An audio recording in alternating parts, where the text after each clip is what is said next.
الشيطان الرجيم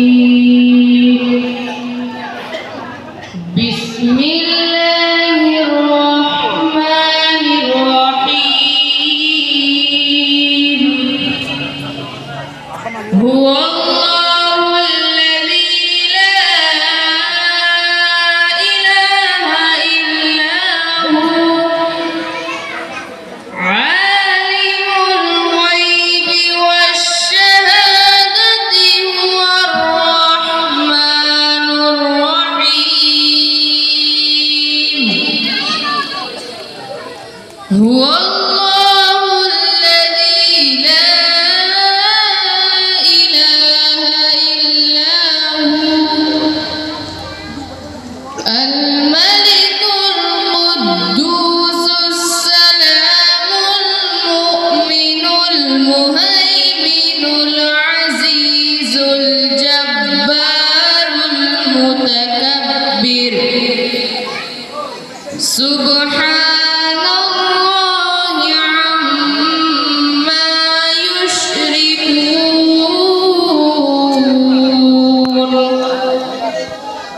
هو الله الخالق البارئ المصور له الأسماء الحسنى يسبح له ما في السماوات والأرض وهو العزيز الحكيم صدق الله العظيم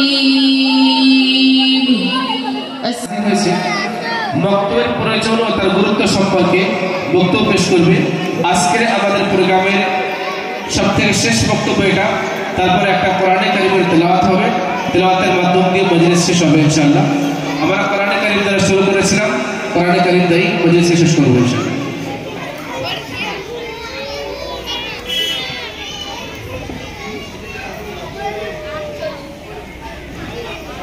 السلام عليكم ورحمة الله وبركاته. الحمد لله وكفى وسلام على عباده الذين اصطفى. أما بعد فقد قال النبي صلى الله عليه وسلم أدبوا أولادكم على ثلاث خصال حب نبيكم وحب أهل بيته وقراءة القرآن أو كما قال عليه الصلاة والسلام وقال تعالى ورتل القرآن ترتيلا। সম্মানীয় ওলামা কিরাম এবং শ্রোতা মণ্ডলী, আসসালামু আলাইকুম ওয়া রাহমাতুল্লাহি ওয়া বারাকাতুহু। আমি আল্লাহ তাআলার কৃতজ্ঞতা জ্ঞাপন করি যে তিনি আপনাদের সম্মুখে বক্তব্যের গুরুত্ব প্রয়োজন সম্পর্কে কিছু বলার সুযোগ দিয়েছেন। আশা করছি আপনারা আমার কথা মনোযোগ দিয়ে শুনবেন। সম্মানীয় শ্রোতা মণ্ডলী, কিয়ামত পর্যন্ত আগত সমস্ত মুসলমানের সফলতা আল্লাহ তাআলা দিনের মধ্যে রেখেছেন। আর দিন হলো আল্লাহর বিধান এবং রাসূল সাল্লাল্লাহু আলাইহি ওয়াসাল্লামের জীবনধারা অনুযায়ী জীবনযাপন করার মধ্যে নিহিত। বোঝা গেল সফলতা যখন দিনের মধ্যে আছে, তাহলে প্রত্যেক ব্যক্তির জন্য দিন শেখা আবশ্যক, যাতে সে তার উপর আমল করে নিজের জীবনকে সফল কাম করতে পারে। আল্লাহ তাআলার অনেক বড় কৃপা দয়া যে তিনি মানুষের হেদায়েতের জন্য রাসূল সাল্লাল্লাহু আলাইহি ওয়াসাল্লামকে দুনিয়াতে প্রেরণ করেছেন, যিনি আমাদের জন্য আদর্শ, যার মধ্যে মানব জীবনের জন্ম থেকে মৃত্যু পর্যন্ত জীবন যাপনের সমস্ত পরিপূর্ণ ব্যবস্থাপনা আছে, যেটা 1450 বছর থেকে সুরক্ষিতভাবে চলে আসছে এবং কিয়ামত পর্যন্ত এটি সুরক্ষিত থাকবে ইনশাআল্লাহ। কিন্তু বড় পরিতাপের বিষয়, আজ আমরা কুরআন ও হাদিসের ইলম অর্জন করা এবং তার উপরে আমল দিয়ে বহু দূরে আছি, অথচ আল্লাহ তাআলা সূরা কমরের মধ্যে এলান করে দিয়েছেন ওয়ালাকাদ ইয়াসসারনাল কুরআনা লিযিকরি ফাহাল মিন মুদ্দাকির, যার সারমর্ম হলো আমি কুরআনের শব্দ আয়াতকে মুখস্থ করার জন্য এবং তার অর্থকে বোঝার জন্য সহজ করে দিয়েছি।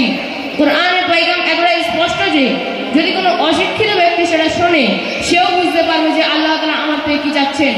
আর এটাই বাস্তব যে বর্তমানে দুনিয়ার কোনো শহর অথবা গ্রামে চলে যান, সেখানে যদি কোনো মুসলমান বসতে থাকে তাহলে কোনো না কোনো কুরআনের হাদিস অবশ্যই পাবে। যদি সমগ্র বিশ্বের হিসাব নেওয়া যায় তাহলে লক্ষ লক্ষ কুরআনের হাদিস পাওয়া যাবে। দুনিয়ার কোনো ধর্মে এই কিতাবের সম্মান নেই।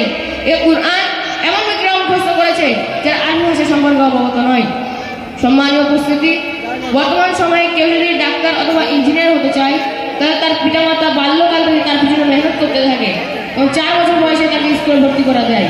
আর একটা সময় অতিবাহিত হওয়ার পর সে ডিগ্রি অর্জন করে নেয়, কিন্তু মক্তব দিনী শিক্ষা অর্জন না করার কারণে সে দিনী শিক্ষা থেকে বঞ্চিত থাকে, যার কারণে সে পিতামাতা, প্রতিবেশী, আত্মীয় স্বজনদের হক ও প্রাপ্ত সম্পর্ক অবগত হয় না। সে পৃথিবীর মহৎ নিজের আখিরাতকে ধ্বংস করে দেয়। সুতরাং পিতার জন্য আবশ্যক হলো বাল্যকাল থেকেই মেয়ে সন্তানদের দিনদার করার পরিকল্পনা করা। যদি আপনারা এমন না করেন তাহলে স্মরণ রাখুন, ধীরে ধীরে যতদিন অতিবাহিত হবে আপনার সন্তান দিন থেকে দূর হতে শরীয়ত পরিপন্থী কাজ করতে থাকবে। এইভাবে আমাদের সমাজের শিশু, যুবক সকলের দিন থেকে বঞ্চিত হয়ে জীবনযাপন করবে। কিয়ামত সন্নিকটে আসবে, বড় বড় ফিতনামুক্ত হতে থাকবে। বর্তমান সময়ে ঈমানকে সংরক্ষণ করা অসম্ভব হয়ে যাচ্ছে। তাই ভাবুন, যখন আমরা যৌবনে বর্তমান করব তখন পরিস্থিতি কতটা ভয়াবহ হবে। আল্লামা ইকবাল रहमतुल्लाह अलैह বলেন, और ये अहले कलीसा का निज़ाम तालीम एक साजिश है फ़कत दीन और मौत के खिलाफ। সম্মানীয় শ্রোতা মণ্ডলী, ইলমে দ্বীন শিক্ষার উত্তম স্থান হলো মাদ্রাসা এবং মক্তব। মাদ্রাসার ব্যবস্থা আলহামদুলিল্লাহ দেশের কোনায় কোনায় ছড়িয়ে আছে, দুর্বলতা কেবল মুনাজ্জাম মক্তবের। বর্তমান সময়ে সবচেয়ে বড় দাবি হলো বাচ্চাদেরকে ধর্মদ্রোহিতা থেকে বাঁচিয়ে তার মধ্যে দিনের মূল্যবোধের বীজ বপন করার একমাত্র মাধ্যম হলো মুনাজ্জাম মক্তব। সুতরাং আপনার কাছে বিনীত নিবেদন, প্রত্যেক এলাকায়, প্রত্যেক শহরে, প্রত্যেক মসজিদে মুনাজ্জাম মক্তব প্রতিষ্ঠা করুন, যেখানে আপনাদের সন্তানরা কোরআন ও হাদিসের সাথে সাথে দিনের মৌলিক জ্ঞানগুলো শিখবে এবং ডাক্তার, ইঞ্জিনিয়ার হওয়ার পূর্বে একজন ভালো মানুষ হতে পারে, মানুষকে সত্যের দিশারি দিতে পারে, নিজে দিনের মধ্যে চলতে পারে এবং মানুষকে দিনের মধ্যে আহ্বান করতে পারে। সবথেকে বড় বিষয় হলো আপনার জন্য আপনার সন্তান সাদকায়ে জারিয়া হয়ে যাবে। আপনি সন্তানকে নেক তৈরি করে যাবেন, যে পৃথিবীতে থেকে যত আমল করবে সব আমলের সওয়াব আপনি দুনিয়াতে যাওয়ার পরে পেতে থাকবেন। আমি আল্লাহ তাআলার কাছে প্রার্থনা করি যে আমাদের সকলকে দিনের খেদমতের জন্য কবুল করুন এবং আমাদের বাচ্চাদেরকে দিন শেখার তৌফিক দান করুন। সর্বশেষে এই কবিতার মাধ্যমে আমি আমার বক্তব্যের ইতি করছি।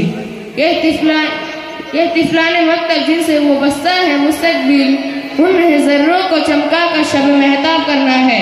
व आखिरु दावाना अल्हम्दुलिल्लाहि रब्बिल आलमीन। अस्सलामु अलैकुम व रहमतुल्लाहि व बरकातुहू। सरदार आलम है वही गमख्वार उम्मत, वही तो हश्र के मैदान में सबसे शिफात है। शिफात के लिए सबकी नजर उन पर लगी होगी। मौला या सल्ली व सल्लिम दाइमन अबदन अला हबीबिका खैरी खल्क़ि कुल्ली। सलाम उस पर के जिसने बेकसों की तस्वीरी की। सलाम उस पर के जिसने बादशाही में फकीरी की। सलाम उस पर के जिसके घर न चाहती थी न सोना था। सलाम उस पर के टूटा बोलिया जिसका बिछोना था।